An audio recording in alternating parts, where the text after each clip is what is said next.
أردني في أول نهائي في كأس العرب، كرة مباشرة والهدف الأول عالمي من أسامة طنان. أي جول، أي كرة، أي لوب، هذا تاريخ، هدف أسطوري هنا في مرمى لوسيل في ملعب السحر. الأولى في الشوط الثاني، ركنية لمنتخب الأردن.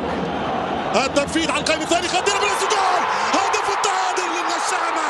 الأردن يا الأردن، الأردن يا الأردن، 1-1 1-1. الفينال ولع، الفينال اشتعل. أي كرة، أي عرضية والرأسية من علوان 5 وخميس، هدف الخامس. أمين زحزوح خطيرة والحارس يغلط وفرصة مش ممكن كانت.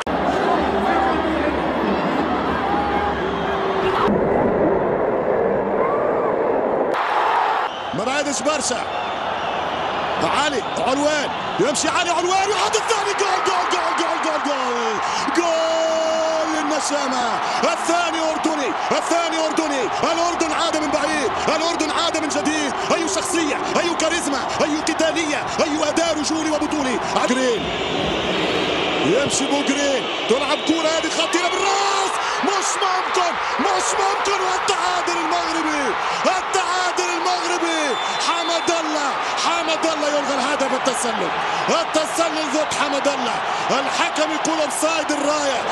استنى لقطة، استنى جمهور، استناني كان تحب، استنى الناس الكل. وقت تاريخي في المباراة. حمد الله متأكد من جول، يزيد يقنع فيه، يكلم فيه، وفما جول للأسود. نعم، محمود مرضي كسر التسلل. خطيرة الكرة القادمة من الأسود المغرب عن طريق بن تايب، ضربة رسولة، كرة ثانية والهدف الثالث عن طريق حمد الله. المخضرم جول